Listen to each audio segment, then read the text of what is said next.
Hello, it's Doug Murin here again. Um, I still haven't replaced that light up there. I intended to today, but a lot going on.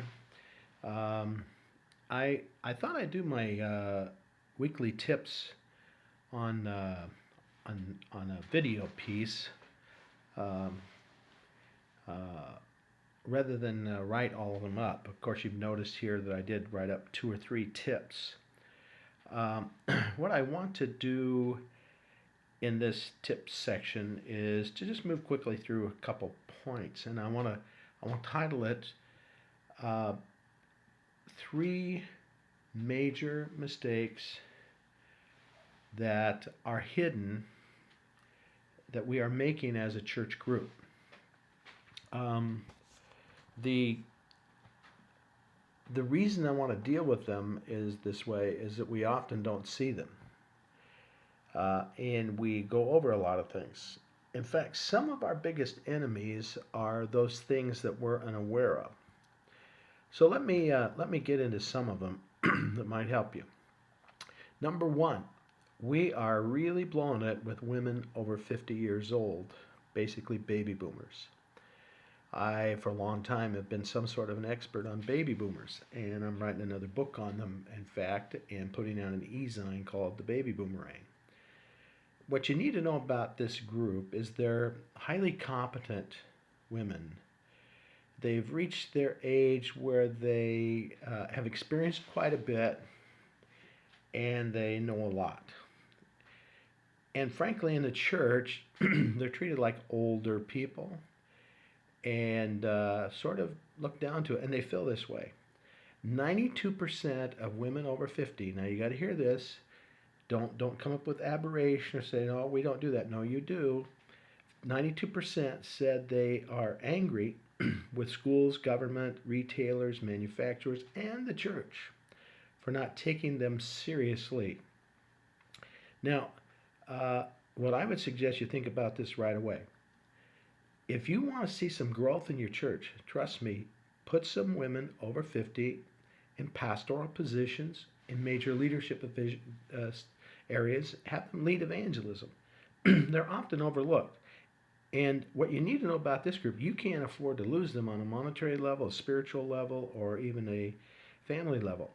This group, women above 50, controls $19 trillion, which, let me tell you what it is. It's equal to the national debt, and it's two-thirds of all the wealth in the United States. And they're angry. And they are leaving our churches, these baby boomer women. One I spoke with, I said, why aren't you going to church anymore? She said, well, for 25 years, I taught fourth grade kids. And when my husband retired, I just wanted to travel with him a little bit. And I went to the pastor and said we'd be gone a little bit. And the pastor said, well, who will fill in with the kids? And she said, right then I realized that because I was a woman and older, my role was to take care of kids. She said, I'm tired of those kids. I want to do something a little more meaningful. Which, by the way, is not just women reflecting this kind of statement. Men are bored with church, and what they'll tell you if they're tired of hearing sermons, they want to do something. In subsequent videos, I'm going to talk about a program I put together that we're practicing and trying out in a few areas. So let me tell you, sit down with your women over 50, get to know them, they want to get in the real game. Let them in. Get rid of the old boys club, and don't get overly fixated with the millennials. And remember this group, you'll be happy you did. Okay, second point is a very, very simple thing we often overlook as well, and it is this. Visitors who come to your church, their number one concern, as we've said in previous ones, is to look foolish or and such, and to be confused.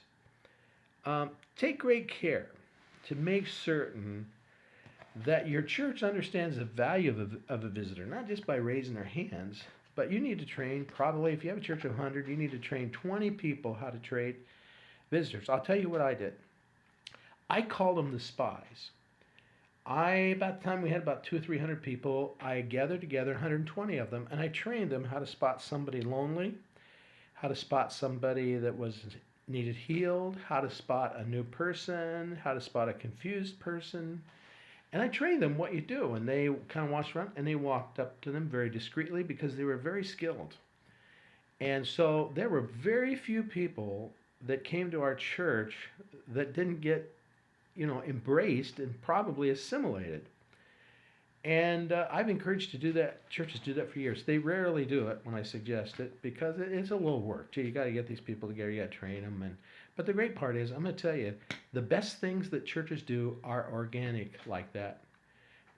Assimilation cards and all of that work you put into that, frankly, most of it's wasted. Trust me, most of it's wasted. Now, 85% of people who come to a church were brought by a friend or relative, but get your spies together. Give them some name that isn't religious. Like, don't call them assimilation group or anything like that. Our group would love to be called the Spies. So I'm going to stop there. That's enough. I'll be back later. I apologize for the lighting here. My gosh, that looks scary to me. But kind of watch out for my book on the baby boomerang here.